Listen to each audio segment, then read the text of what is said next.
Aujourd'hui, Jean-Pierre Mercier, bonjour. Bonjour. Soyez le bienvenu. Merci.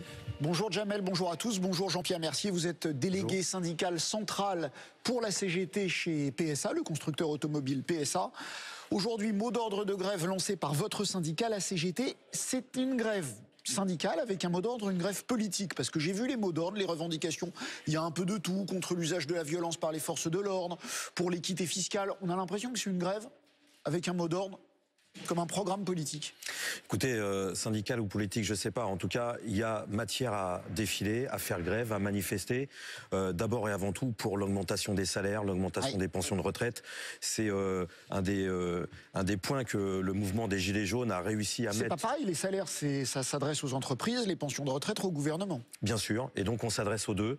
On conteste à la fois la politique du gouvernement concernant les pensions de retraite, et aussi on conteste, on revendique par rapport à la politique des grandes entreprises, de toutes ces entreprises du CAC 40 qui génèrent des dizaines et des dizaines de milliards de bénéfices, qui redistribuent sur 100 milliards, on l'a encore redit récemment, sur 100 milliards de bénéfices, il y a plus de 57 milliards qui sont reversés, de milliards d'euros qui sont reversés au titre des dividendes aux grands actionnaires. Il y a de l'argent pour augmenter les salaires, pour augmenter les pensions de retraite, c'est-à-dire pour défendre le pouvoir d'achat de ceux qui n'ont que leur salaire ou leur pension de retraite pour vivre.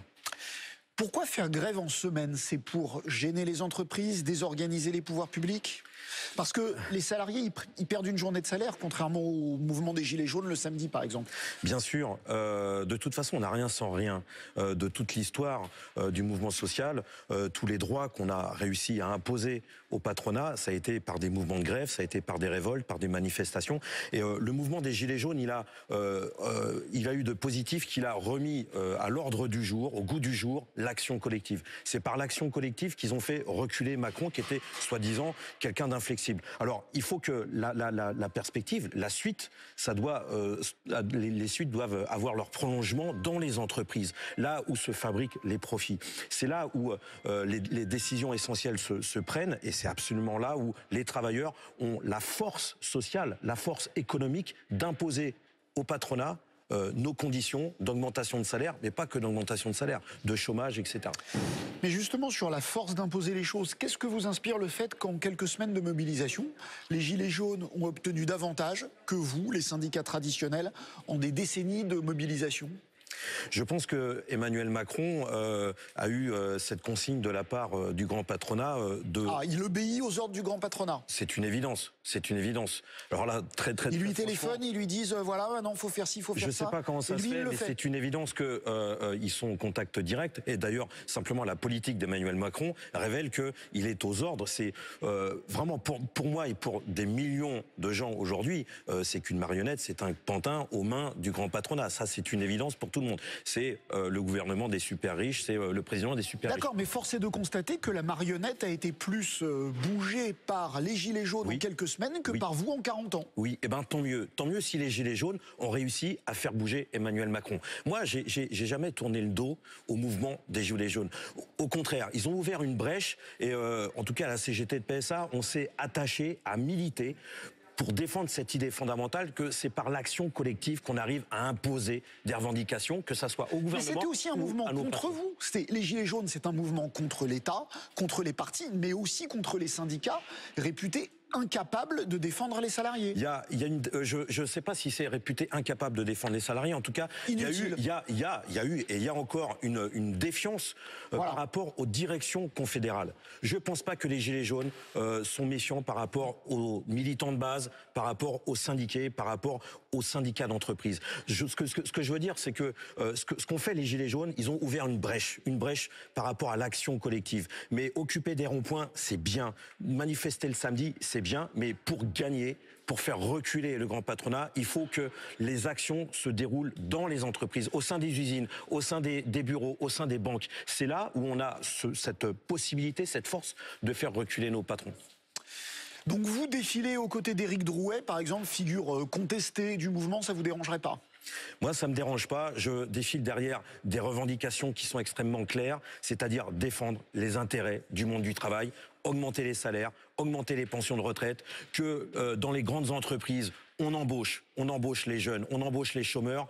C'est des revendications qui sont aujourd'hui essentielles. Défendre le pouvoir d'achat, défendre l'emploi. Moi, je défile avec le plus grand nombre sur ces revendications-là, avec cette revendication essentielle, c'est au grand patronat de payer et de puiser sur ces milliards de profits pour financer toutes ces revendications. Mais Philippe Martinez, le patron de la centrale lui-même, avait dit qu'il était hors de question de défiler à côté de ce genre d'individus, en parlant des leaders des Gilets jaunes.